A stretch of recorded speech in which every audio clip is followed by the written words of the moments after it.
vasos anómalos comprimen también arteriografía. Entonces, este vaso que sale, en este caso de la arteria renal, pasa por delante del uréter. Y al pasar por delante del uréter, comprime al uréter. Entonces no tiene un buen vaciado. Y el paciente puede tener hidronefrosis. ¿Sí? En una imagen radiológica nosotros podemos observar así y decir que aquí hay una estrechez, ¿verdad? Que aquí hay una estrechez, probablemente sea una enfermedad de la unión, porque le hacemos el estudio y básicamente constatamos que tiene hidronefrosis y que aquí básicamente se forma un embudo. Pero muchas veces el hallazgo intraquirúrgico de estos pacientes a veces nos solemos encontrar con una arteria anómala, una variante de la vascularización, en este caso renal, que obstruye, comprime al uréter, y a través de esa compresión es que en este caso hay un mal vaciamiento urinario. Y esto se debe mediante arteriografía únicamente. La mayoría son hallazgos quirúrgicos.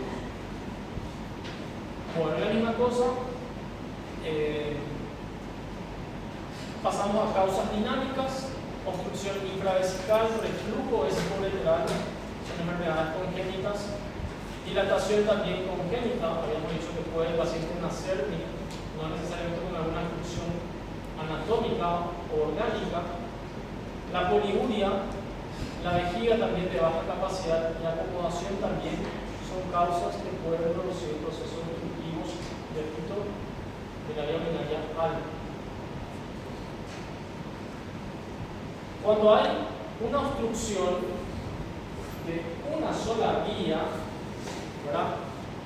Pensar siempre que la obstrucción es a nivel de la unión urétero-vesical o por encima de esa unión. ¿Sí? Cuando tenemos una sola vía urinaria dilatada, sabemos que tenemos dos riñones, aunque hay gente que nace con un solo riñón, pero es monorrenal. Cuando tenemos una sola vía urinaria obstruida por proceso de dilatación o hidronefrosis y vemos al vecino y el vecino está sano, entonces hay que asumir, hay que tener ese razonamiento clínico de que la obstrucción se encuentra a nivel de la unión urétero-vesical o por encima de esa unión urétero-vesical. ¿Okay? Ahora bien, cuando tenemos las dos vías urinarias dilatadas, los dos riñones tienen hidronefrosis, entonces la causa estaría a nivel del cuello vesical o por debajo del cuello vesical. Por ejemplo, hiperplasia de próstata benigna o cáncer de próstata o una estenosis de la urina. ¿Okay? En síntesis, ¿cómo dijimos que se dividía primeramente a la vía urinaria? Alta y baja.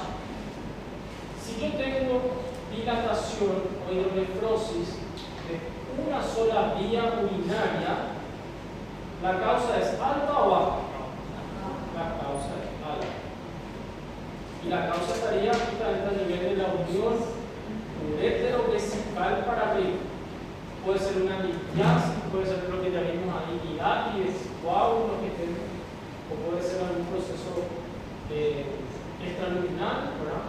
Columinal, o etc. ¿no? Ahora bien, cuando tenemos las dos vías urinarias con proceso de dilatación o hidronefrosis, la causa, tenemos que pensar que la causa de esa obstrucción por el cual hay las dos vías tan implicadas, la causa estaría en una autopatía obstructiva baja, desde el cuello para abajo, o sea, hiperplasia, metálica benigna, cáncer, perdón, o una estenosis de la aorta. ¿Ok? Entonces, si voy a volver atrás y vamos a ver la imagen tomográfica otra vez, comparando a estos dos.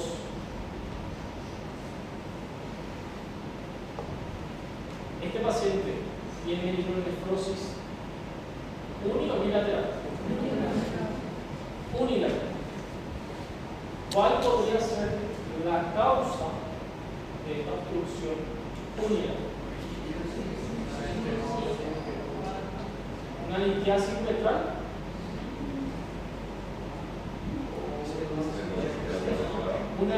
Una litiasis uretral va a causar una estenosis unilateral.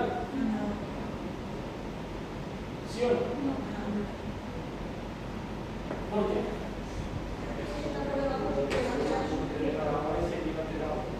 Claro, si vos tenés una litiasis enclavada en la uretra, entonces vos vas a tener probablemente las dos vías urinarias dilatadas.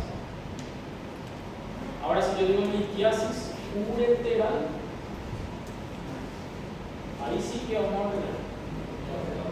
Probablemente entonces este paciente está teniendo una litiasis ureteral. Una litiasis ureteral, o puede ser que tenga una estenosis, como llamado ureterocele. Puede ser que tenga ureterocele o una litiasis ureteral. Puede ser que haya sido una mujer, está embarazada, se hizo radiografía, se le hizo una tomografía, pero está embarazada y a veces que el bebé siempre está en la posición derecha. Puede ser que por eso también tenga, dependiendo del contexto, ¿verdad? Clínico. Pero bueno, pregunta de examen.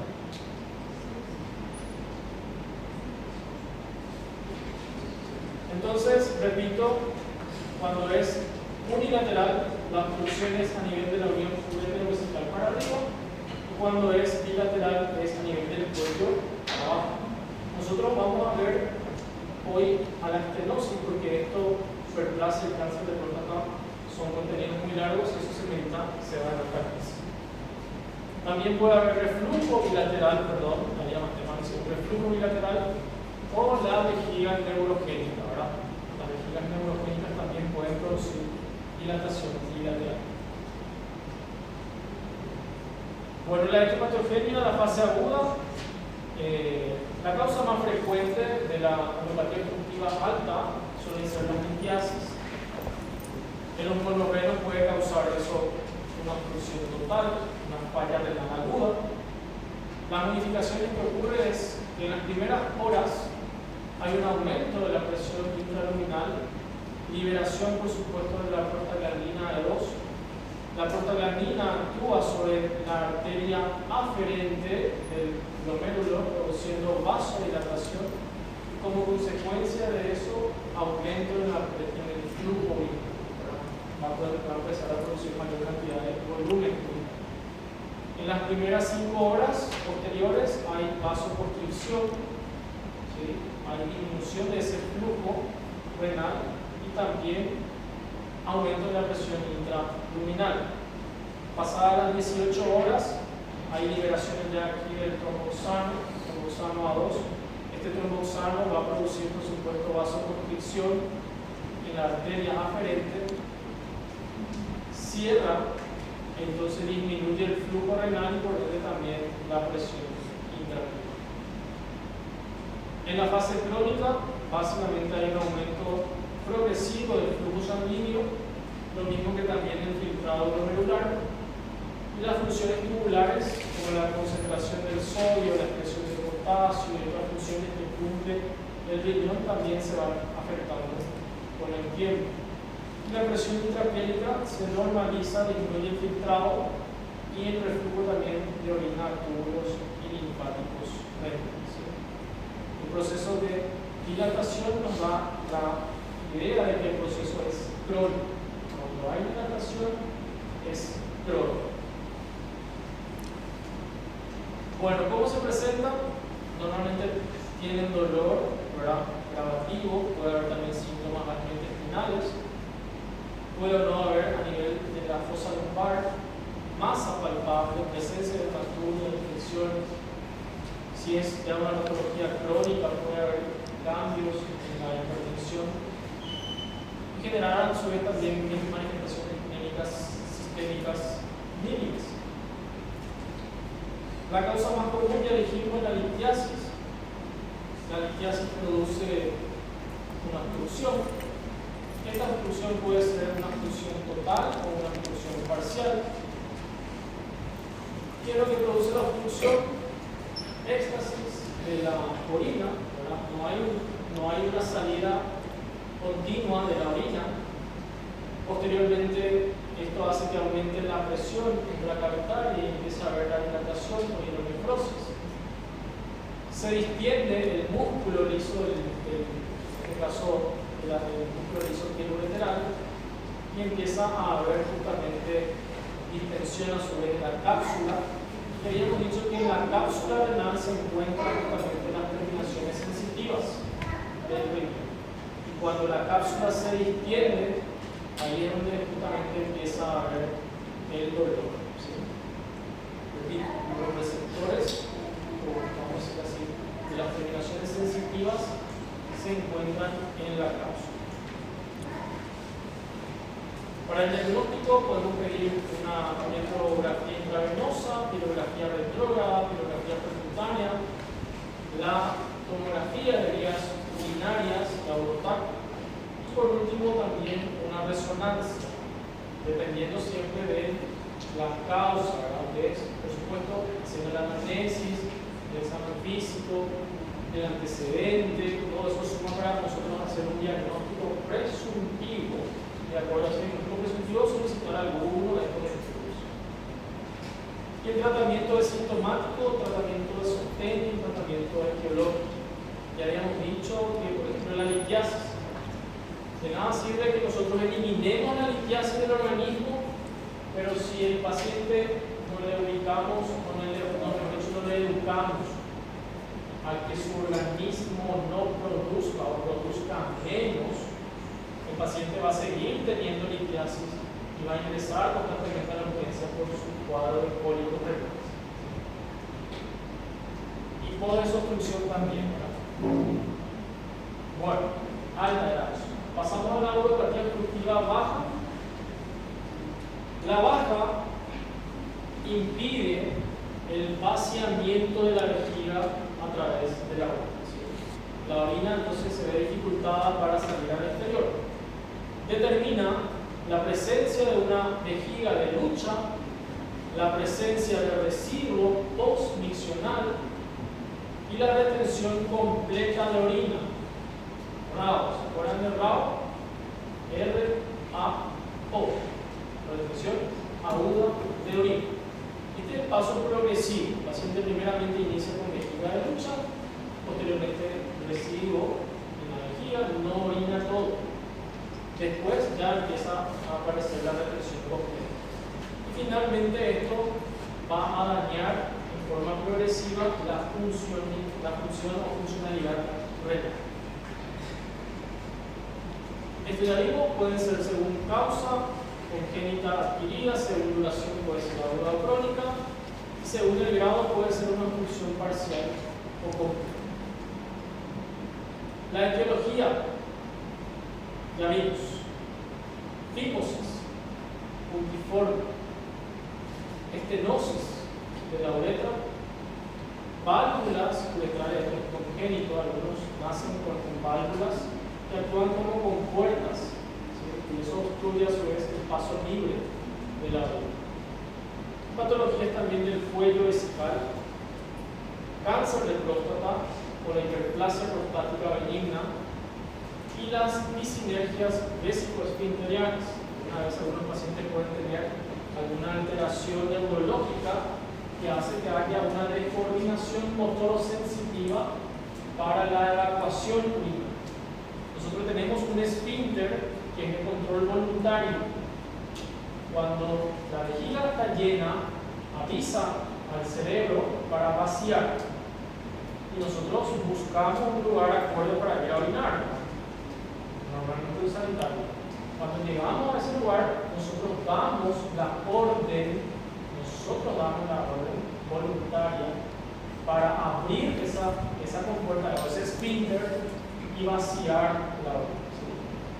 A veces hay una descoordinación motorosensitiva, una alteración neurológica, ya sea por el producto de algún consumo, algún fármaco que produce estas alteraciones secundarias, o patologías oncológicas del sistema nervioso central principalmente, que altera esa función normal, repito, esa coordinación motorosensitiva. Entonces, a veces hay falla y el paciente puede tener no control de ese esfínter, tener un esfínter hipertónico y no abrirse todo, o tener un esfínter hipotónico y tener incontinencias. Otras cosas probadas. Bueno, hay 3 etapas en una uropatía obstructiva. La primera etapa es la fase compensatoria. La segunda, la aparición de residuos. Y la tercera es la etapa de distensión. Aquí ocurre muy común comparándolo con el miocardio. ¿Qué pasa cuando un paciente tiene hipertensión arterial no tratada? ¿Qué pasa con el miocardio? Principalmente con el ventrículo izquierdo. Se empieza a hipertrofia ventricular. Y esa hipertrofia ventricular es un mecanismo de compensación para justamente mantener los niveles de presión, ¿verdad? Entonces lo mismo pasa aquí con la vejiga. ¿Cómo se llama el músculo de la vejiga? El defusor. Cuando hay un proceso obstructivo, vamos a suponer lo más común, ¿cuál dijimos que era la cosa más común de una patología obstructiva? La hiperplasia prostática benigna. Todos los varones vamos a tener hiperplasia prostática. Entonces, cuando la próstata empieza a crecer, obstruye la luz por donde pasa la orina, cierra el tapón. ¿Qué pasa primeramente? El detrusor de la vejiga, para tratar de compensar esa obstrucción, él ejerce mayor presión para vaciar. ¿Se acuerdan de la ley de Laplace? A mayor presión, mayor volumen para vencer la resistencia. ¿Quién está, en este caso, ejerciendo la resistencia? La próstata. Entonces, para tratar de compensar, el músculo se hipertrofia, el músculo defusor empieza a aumentar también la función. Entonces, la fase compensatoria es aquella en donde el músculo defusor aumenta de grosor, se hipertrofia el músculo. El residuo, por supuesto, como les decía, aumenta el grosor para poder contraerse y vaciar completamente la vejiga, para vencer a la función. La segunda etapa ya aparece el residuo, la fase compensatoria ha sido vencida otra vez, entonces el paciente no orina todo. Y en la fase de distensión la vejiga ya prácticamente muere, se adelgaza. ¿Por qué? Porque hay ya acúmulo de distensión. Y eso pasa normalmente con los ancianos, ¿verdad? Con los pacientes mayores de edad. Ustedes pueden tener su papá o su abuelo y pueden preguntar. Lo normal, a la noche, ¿cuántas veces uno puede levantarse a orinar?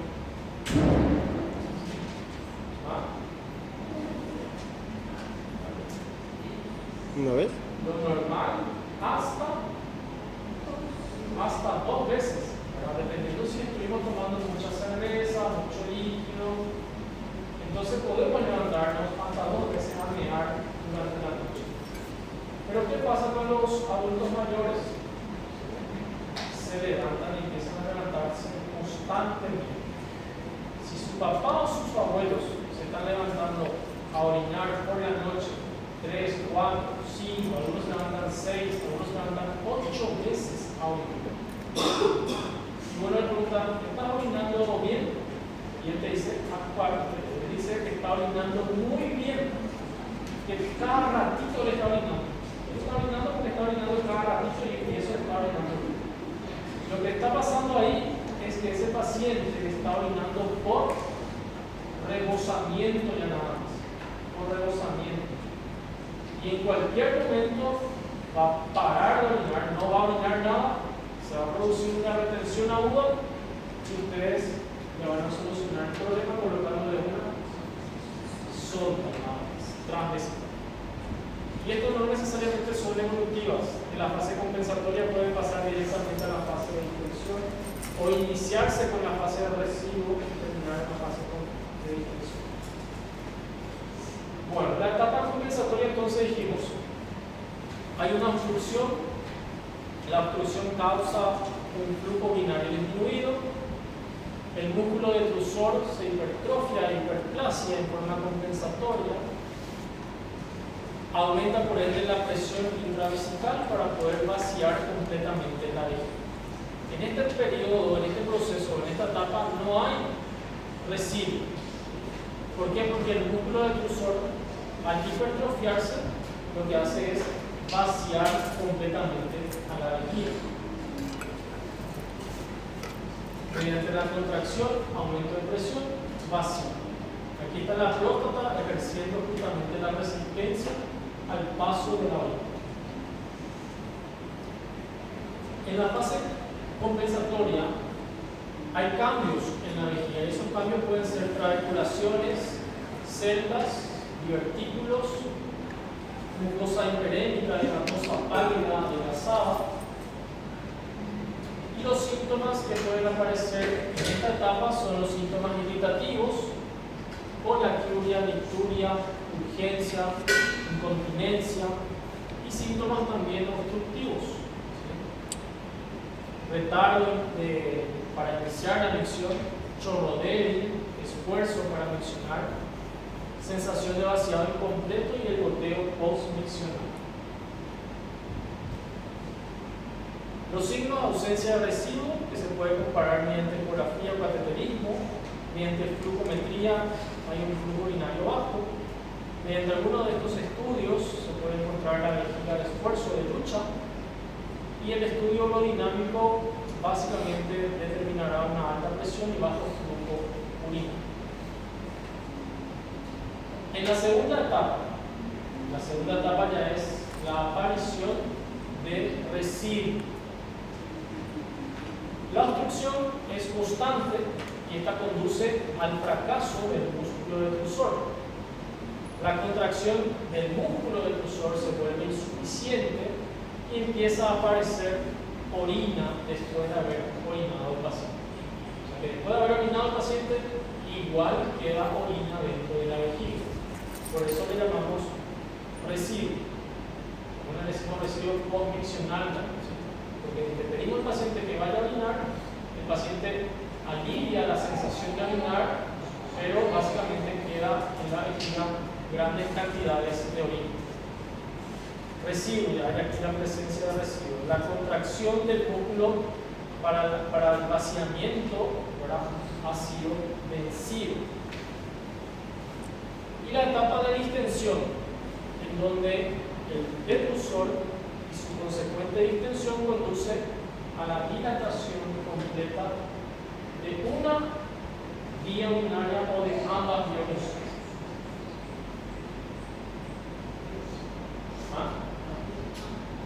Ambas, ¿quién dice una sola vía? La tercera etapa es la etapa de distensión, o sea que va a aparecer hidronefrosis, va a repercutir sobre un riñón o sobre los dos riñones de la mujer. Sobre los dos riñones. Bilateral y consecuentemente la aparición de una insuficiencia renal. Entonces, ven como el músculo detrusor básicamente aquí ya se ha adelgazado, ha sido vencido y puede haber reflujo urinario. La orina, en vez de quedarse aquí, puede volver a ascender a los riñones, repito, produciendo hidronefrosis bilateral.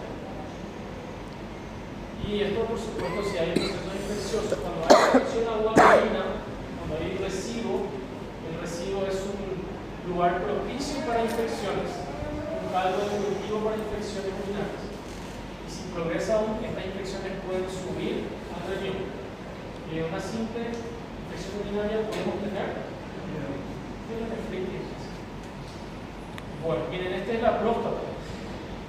En un estudio aquí nuevamente radiológico con contraste, se contrasta la vejiga. La vejiga básicamente está achatada por un proceso extrínseco que sería la próstata, que comprime la vejiga.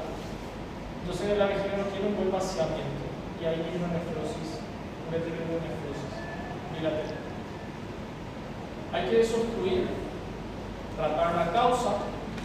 Generalmente la próstata, al colocarle una sonda, estamos haciendo un tratamiento ya médico temporal, porque no es definitiva. La definitiva sería someterle al paciente a algún procedimiento de extracción de ese adenoma prostático. Según la etiología, no podría ser tratamiento médico o tratamiento quirúrgico. O en todo caso, si la condición clínica del paciente no lo permite, la sonda puede quedarse como tratamiento definitivo de por vida para ese paciente. Pero la sonda colocamos primeramente transuretral. Si la condición clínica de mi paciente, supongamos un abuelo de 89 años, en donde básicamente tiene insuficiencia cardíaca, y la próstata es quirúrgico, significa tratamiento quirúrgico para la próstata, y la condición clínica del paciente no permite una cirugía, no va a aguantar la cirugía del paciente. Entonces, esa sonda que tiene por escaño, ¿qué vamos a hacer?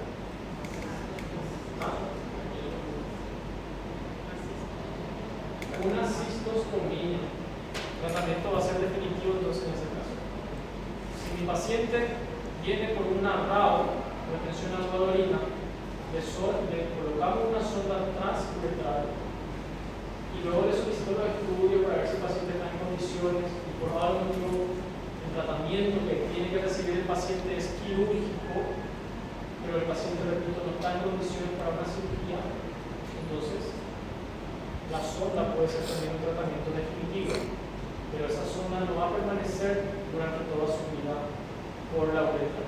Tiene que pasar a talla vesical o cistostomía. ¿Okay? Entonces recordar la etapa 1, ¿cómo llamábamos la etapa 1? Compensatoria. ¿Qué había en esta etapa? La hiperplasia y hipertrofia del músculo detrusor. Por supuesto que aquí no hay residuo, porque si hay residuo, es la segunda etapa, ¿verdad? En donde la vejiga, en la primera etapa de la vejiga, con la fase compensatoria lo que hace es vaciar completamente, hipertrofiándose el músculo detrusor. Pero en la segunda etapa, la obstrucción sigue presente, inclusive vence a la vejiga. Entonces la vejiga se cansa y ya no puede vaciar completamente, entonces empieza a aparecer orina después de haber orinado. Queda orina después de haber orinado. Esa es la fase de residuo. Y la tercera etapa, la aparición de hidronefrosis, distensión. El músculo se adelgaza, el músculo detrusor de la vejiga se adelgaza, y eso repercute sobre la vía urinaria alta. Los riñones empiezan a tener hidronefrosis. Puede haber uretero, hidronefrosis, único bilateral. ¿Okay? Oh my God. Bueno, los ejemplos clásicos de una uropatía obstructiva. ¿Cuál es el ejemplo clásico? ¿Ah?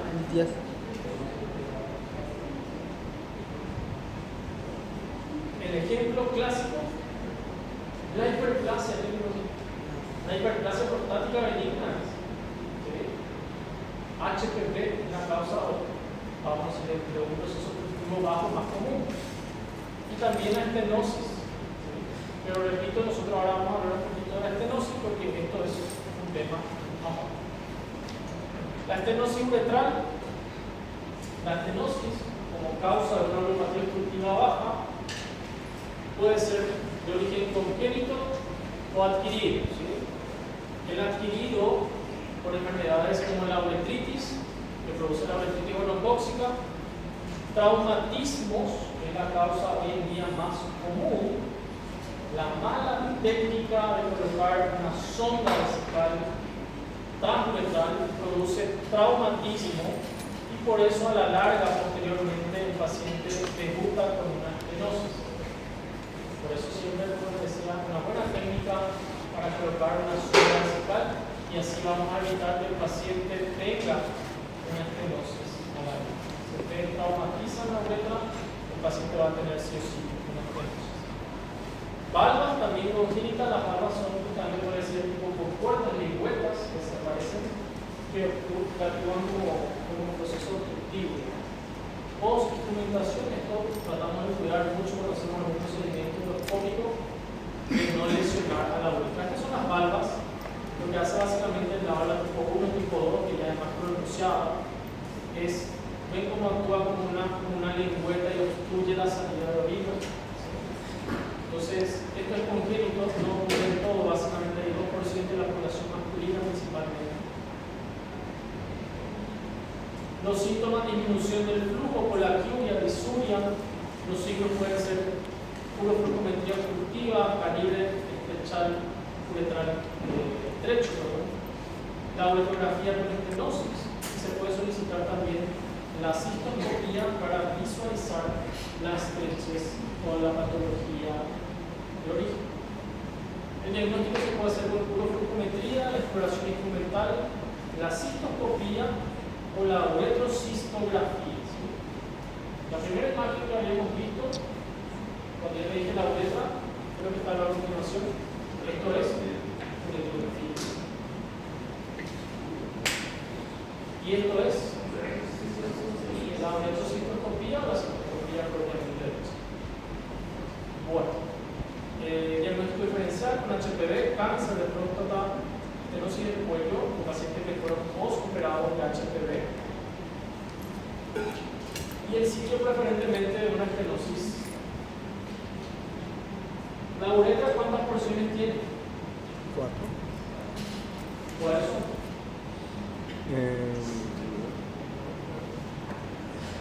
Vulvar, prostática, Se le peniana. hace una primera clase.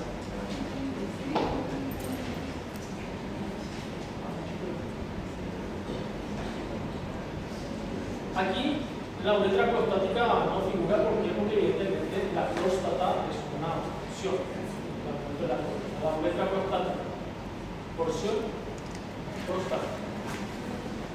La uretra vulvar, la uretra membranosa y la uretra peniana propiamente dicha. ¿Cuánto tiene la uretra vulvar? La uretra membranosa. La uretra peniana. La uretra prostática. Una es más un poco fina. Bueno, estas son las causas que pueden ocurrir en las diferentes porciones de la uretra. En la uretra vulvar puede haber uretritis gonocócica, puede haber alguna malformación congénita, ahí con las valvas, sonda, la lesión, van a colocar una sonda, traumatismos, o por una instrumentación endócrina. Lesiones que se producen a nivel de la uretra membranosa puede ser por traumatismo, fractura de pelvis, y lesiones que se producen a nivel de la uretra peniana puede ser por instrumentación o por la colocación o traumatismo de una sonda. El tratamiento es dilatación. ¿Se acuerdan de los dilatadores de Meniquet? Los metálicos. ¿Sí? Dilatación se usa los dilatadores. Se puede hacer uretrotomía interna, que es una cirugía endoscópica, que se ingresa con una cuchilla. ¿Se acuerdan que habíamos dicho que se abría en la estrella de Mercedes-Benz? No, ¿verdad? La cirugía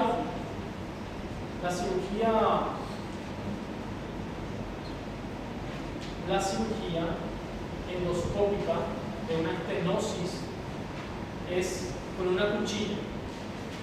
Se ingresa con un cuchillo especial endoscópico y se abre la estenosis simulando a la estrella de Mercedes-Benz, la marca de auto.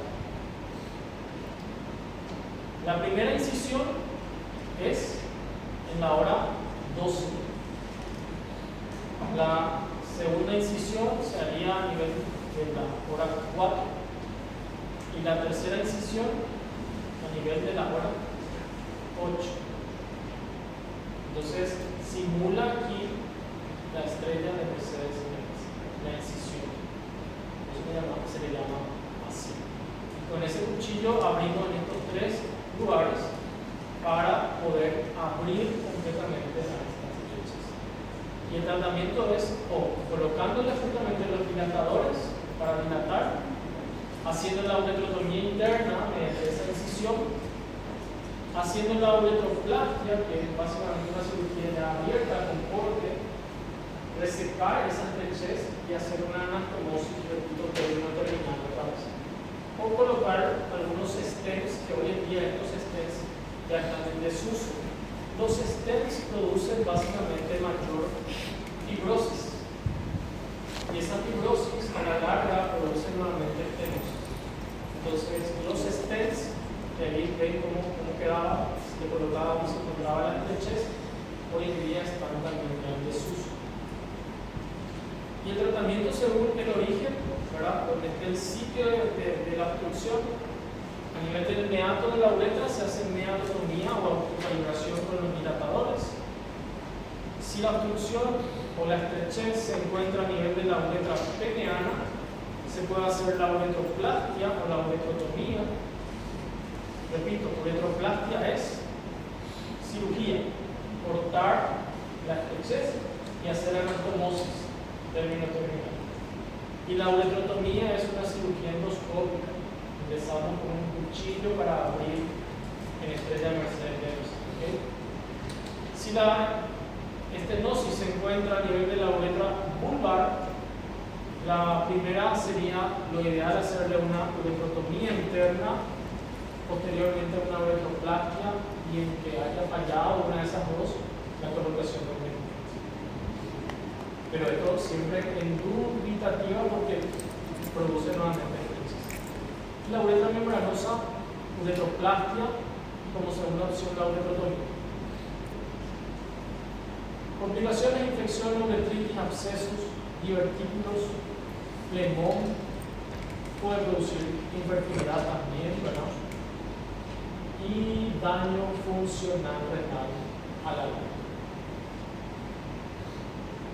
Ok. Preguntas.